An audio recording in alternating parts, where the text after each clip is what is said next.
नमस्कार दोस्तों, stock market studies में फिर से एक बार आपको बहुत-बहुत स्वागत है। तो आप सब लोग कैसे हैं?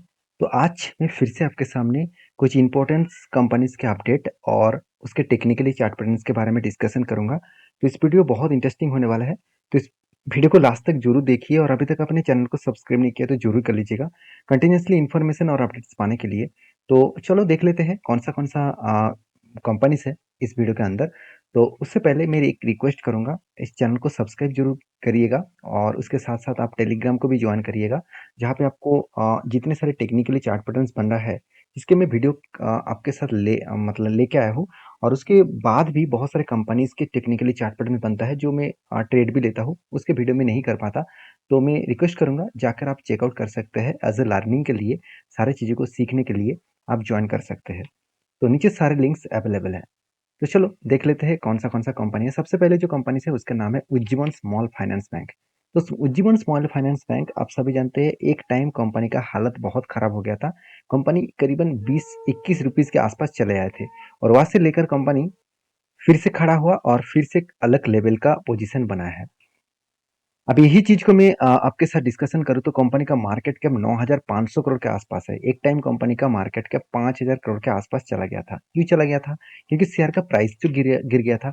तो शेयर का प्राइस गिरने से कंपनी का मार्केट कैप भी गिर जाता है, क्योंकि नंबर ऑफ शेयर से कंपनी को मल्टीप्लाई किया जाता है नंबर ऑफ मतलब कंपनी का शेयर प्राइस को। तो कंपनी का नंबर ऑफ शेयर से कंपनी का करंट जो प्राइस है, उस करंट प्राइस को अगर मल्टीप्लाई किया जाए तो कंपनी का मार्केट कैप बन जाता है। तो उस हिसाब से शेयर में करेक्शन हुआ, गिरावट हुआ और नंबर ऑफ शेयर तो वही था, तो इसलिए कंपनी का मार्केट कैप भी गिर गए थे। अभी एक चीज ध्यान देना, कंपनी का अभी भी बहुत ऊपर जाना बाकी है, क्योंकि कंपनी का पी रेशियो अभी भी सस्ते में है। कंपनी का आरओसी मुझे बेस्ट देखने को मिला, क्योंकि मैं हमेशा बोलता हूँ कि जब कोई बैंकिंग सेक्टर और फाइनेंस सेक्टर के ऊपर आप रिसर्च कर रहे हैं, तो उसके ऊपर एक बात आप याद रखना कि आरओई जो है वो कितना ज्यादा है। आरओसी अगर कम हो तो भी चलेगा, आरओई ज्यादा होना चाहिए, मतलब रिटर्न ऑफ इक्विटीज ज्यादा होना चाहिए। अगर रिटर्न ऑफ इक्विटीज ज्यादा है तो कंपनी के ऊपर एक स्ट्रेंथ बनता है। तो उसके साथ साथ कंपनी का कर्जा भी देख लीजिए, कंपनी ने अच्छा खासा कर्जा भी उठाया और कंपनी अच्छा खासा इनकम भी किया।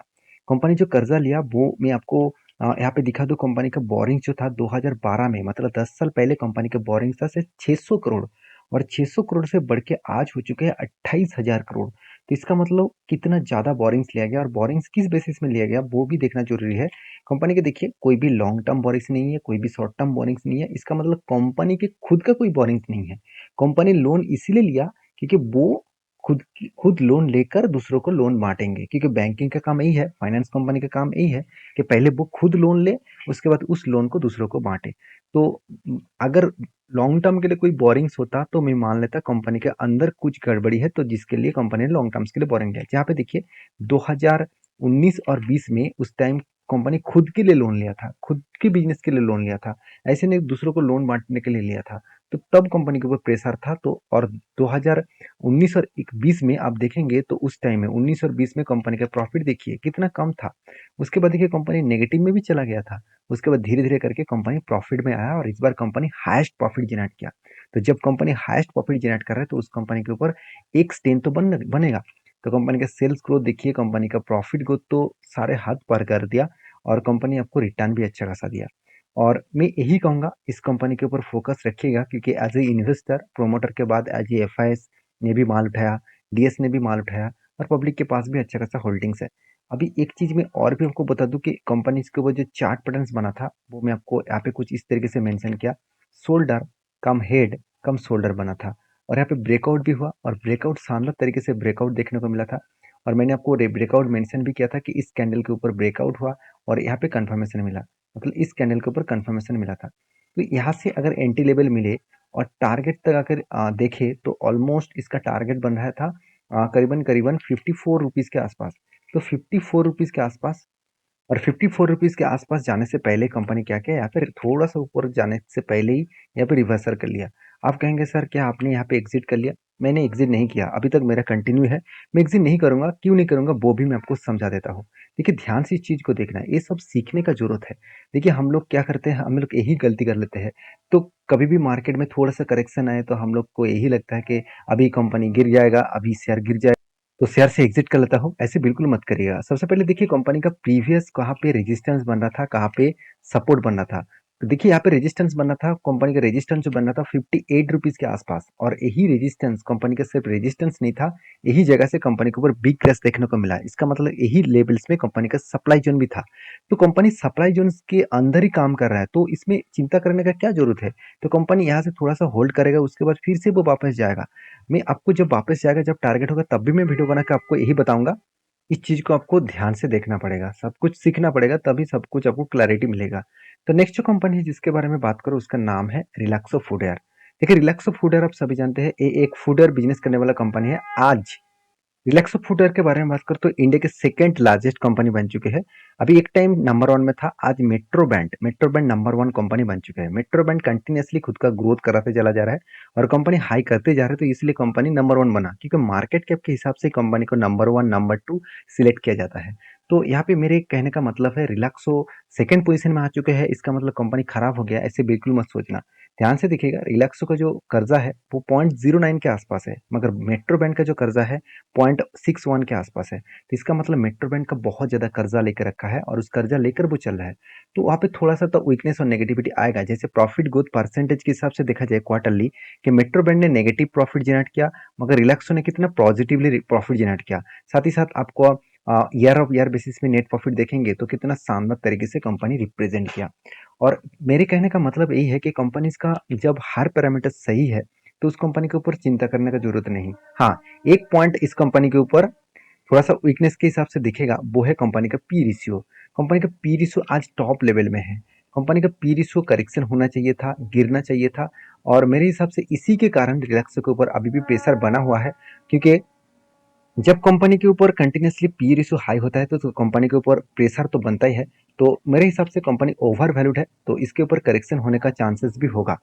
तो कंपनी इसके ऊपर अगर प्रॉफिट एंड लॉस के बारे में बात करें, तो कंपनी क्वार्टरली आप देखेंगे कंटिन्यूसली सेल्स किस तरीके से मेंटेन किए। हर क्वार्टर को मैं मेजर करूं तो कंपनी के लास्ट कुछ जून मंथ के क्वार्टर को दिखा दूं, तो कंटिन्यूसली कंपनी सेल्स को पिछले क्वार्टर की तुलना से, पिछले सालों के क्वार्टर की तुलना से कंपनी अच्छा खासा सेल्स इंक्रीज किया और एक्सपेंस को भी कंट्रोल किया, और जिसके चलते कंपनी का अच्छा खासा प्रॉफिट भी जनरेट हुआ। जो पिछले साल में 24, 31 और 39, उसके बाद 56 तक कंपनी करोड़ों का प्रॉफिट किए, और इस प्रॉफिट के चलते कंपनी का अपकमिंग कुछ ईयर्स में अच्छा खासा ग्रोथ होने का चांसेस है। इसीलिए इन्वेस्टर भी देखिए कंटिन्यूसली इसके ऊपर होल्ड्स भी कर रहा है। जैसे F I D S public हर किसी के पास होल्ड्स है। तो overall number of share holders कितने हैं? नंबर ऑफ शेयर होल्डर्स है 3,43,295। तो इसमें से मेरा नाम भी है, क्योंकि मैं इस कंपनी के ऊपर एज ए लॉन्ग टर्म के लिए भी होल्डिंग करके रखा हूँ। तो आप भी इस कंपनी के ऊपर होल्डिंग करके रखे तो मुझे जरूर कमेंट्स करके बताना। और रही बात कंपनीज के डिलीवरी रिपोर्ट का, तो कंटिन्यूसली देखिए लास्ट डे में, मतलब लास्ट 2 डेज में कंपनी के ऊपर अच्छा खासा डिलीवरी रिपोर्ट देखने को मिला। अराउंड देखा जाए तो 56%, 58% के आसपास डिलीवरी देखने को मिला है। तो 58% डिलीवरी मतलब कोई खराब डिलीवरी नहीं है, और इस तरीके से डिलीवरी इसीलिए उठा जा रहा है क्योंकि कंपनी के ऊपर एक चार्ट पैटर्न क्रिएट हुआ, एक शोल्डर कम हेड कम डबल शोल्डर बना। तो जब फिर से मुझे लग रहा है कि यहाँ पे एक शोल्डर क्रिएट करेगा, उसके बाद शायद ब्रेकआउट करे, तो मैं तब तक इंतजार करूंगा जब तक एक प्रॉपरली कोई टेक्निकली चार्ट पैटर्न कंफर्म ना दे। तो मैं इसीलिए बोलता हूँ, कभी भी ब्लाइंडली किसी कंपनी के ऊपर निवेश मत करिए, उसके ऊपर रिसर्च करिए, वेट करिए, जब मौका मिले तो उस मौके का फायदा उठाइए। तो आपका क्या राय है इस कंपनी के ऊपर, मुझे जरूर कमेंट्स करके बताना। नेक्स्ट जो कंपनी जिसके बारे में डिस्कशन करूँ, उसका नाम है आईडीएफसी फर्स्ट बैंक। देखिए आईडीएफसी फर्स्ट बैंक भी एक प्राइवेट बैंक है, और इस कंपनी जिस तरीके से खुद को रिप्रेजेंट किया लास्ट कुछ फ्यू ईयर्स में और लास्ट कुछ फ्यू क्वार्टर्स में, वो देखने वाला बात है। क्योंकि मैं सबसे पहले इसका क्वार्टरली रिजल्ट आपको दिखा दूं, अब ध्यान से इस चीज को देखना। कंटिन्यूसली कंपनी सेल्स को 3,900 करोड़ से बढ़ाकर आज 6,800 करोड़ तक लेके आए। अगर मैं क्वार्टर क्वार्टर बेसिस दिखा दूं तो 4,000 करोड़, 4,900 करोड़, और इस बार बन चुके 6,800 करोड़।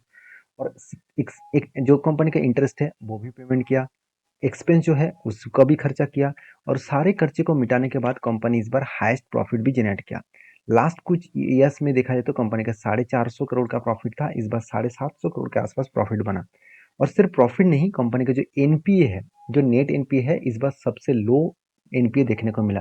जब एनपीए लो हो जाता है तो अब उस कंपनी का ग्रोथ होने का चांसेस और भी बढ़ जाते हैं। 2 पॉइंट के कारण से इस कंपनी के ऊपर मैं ट्रस्ट ज्यादा से ज्यादा करने लगा, मतलब लगा हूँ। पहली बात, कंपनी का रिजर्व जो है वो लगातार बढ़ते गए। दूसरी बात, कंपनी का बोरिंग्स भी बढ़ता गया। अभी इसी बोरिंग्स के बारे में बात करूँ तो आप एक चीज़ ध्यान से देखना, कंपनी एक टाइम लॉन्ग टर्म के लिए कर्जा लेते थे, और इस लॉन्ग टर्म का कर्जा मतलब कंपनी खुद के बिजनेस के ऊपर कर्जा लिया था। अभी कंपनी जो कर्जा ले रहा है वो खुद के नहीं, कंपनी का देखा जाए तो कंपनी का जो बोरिंग्स है, वो बोरिंग्स एक्चुअली कंपनी लोन लेने के लिए दे रहा है, क्योंकि बैंक का काम है लोन लेना, और उस लोन लेकर ही कंपनी दूसरों को लोन बांटते हैं और उसी हिसाब से बैंक चलते हैं। तो मेरे हिसाब से एक अच्छा बेस्ट अपॉर्चुनिटी कंपनी फिर से आपको देने वाला है, और कंटिन्यूसली कंपनी जर्नी तो दिखा चुके हैं। और अभी आप कहेंगे सर इतना हाई लेवल में क्या बाय करना सही होगा? देखिए, एज ए ट्रेडर्स के हिसाब से मैं हमेशा कहूँगा, कभी भी अपॉर्चुनिटी मिले तो उसका फ़ायदा उठाइए।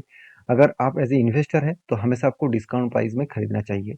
मेरे हिसाब से अगर कंपनी आज टॉप लेवल में है तो मैं तो कभी खरीदारी नहीं करूँगा, कंपनी कितना भी अच्छा हो। जब कभी भी अगर डिस्काउंट में मिले, सस्ते दामों में मिले, तो उस कंपनी के ऊपर मैं ज़रूर कुछ क्वांटिटी ऐड करूँगा। तो एज ए इन्वेस्टर, प्रोमोटर से लेकर एफएसडीएस पब्लिक, हर किसी के पास इन्वेस्टमेंट है। अगर मैं पिछले कुछ सालों के तक चला जाऊँ तो एज ए एफएस के पास उतना होल्डिंग नहीं था, तो धीरे धीरे करके उसका होल्डिंग बढ़ा, और साथ ही साथ कंपनी का पब्लिक का भी जो टोटली देखा जाए तो पैसा है, मतलब पब्लिक का जो इन्वेस्टमेंट है वो भी बढ़ चुके हैं।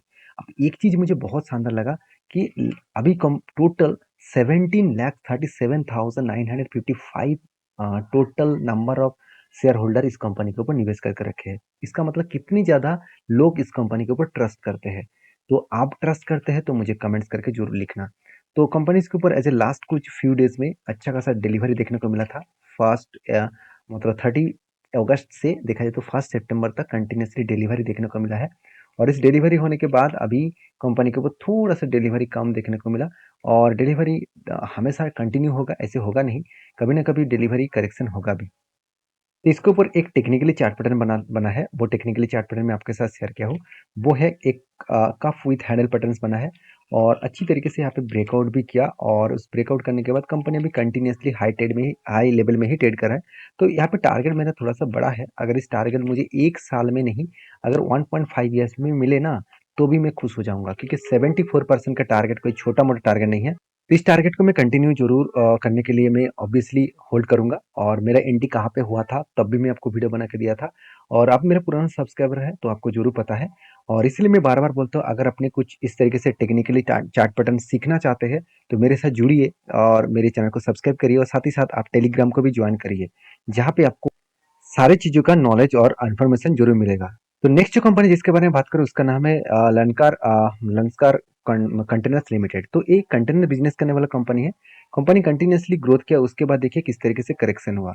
मैं इस तरीके से कंपनी से दूर इसीलिए रहता हूँ क्योंकि इस तरीके से कंपनी में एक पॉइंट्स वीकनेस है, क्या है? ये कंपनी छोटा सा है, और कंपनी के ऊपर जब कोई इतना ज़्यादा कर्जा होता है छोटे कंपनी के ऊपर, तो एक प्रेशर हमेशा बन जाता है। तो प्रेशर बनने के चलते हुए कंपनी के ऊपर करेक्शन हुआ, और फिर भी बोर्ड ने एक अनाउंसमेंट किया। वो अनाउंसमेंट क्या है? कंपनी का बोनस। तो कंपनी बोनस देने वाला है, हर एक शेयर में 2 शेयर बोनस के हिसाब से देने वाला है, और वो भी कितना, मतलब कौन सा तारीख में? 22 तारीख को, 22 सितंबर में कंपनी बोनस देने वाला है। तो यहाँ पे मेरे हिसाब से एक अपॉर्चुनिटी आपको दे रहा है, तो इस अपॉर्चुनिटी को फायदे के हिसाब से आप उठाना चाहते हैं तो इस कंपनी के ऊपर स्टडी करके काम करिए। मेरे पास इस कंपनी का कोई भी हिस्सेदारी नहीं है, और मैं कोई हिस्सेदारी रखना भी नहीं चाहता हूँ, और मुझे इस कंपनी उतना हाई स्टेबिलिटी स्ट्रेंथ देखने को नहीं मिला। मैं ये नहीं कहूँगा कि कंपनी खराब है, मैं ये कह रहा हूँ कि मुझे इतना छोटे कंपनी के ऊपर निवेश में एक्चुअली निवेश नहीं करता हूँ, और कभी भी ट्रेड भी बनता है तो मैं सोच समझ कर काम करता हूँ। तो ये था कुछ कंपनीज का अपडेट। वीडियो अगर अच्छा लगे तो प्लीज़ लाइक करना, दोस्तों के साथ शेयर भी करना, और चैनल को सब्सक्राइब भी करना। मिलते हैं नेक्स्ट वीडियो में, तब तक के लिए अच्छे से रहिए, अपने ख्याल रखिए। धन्यवाद।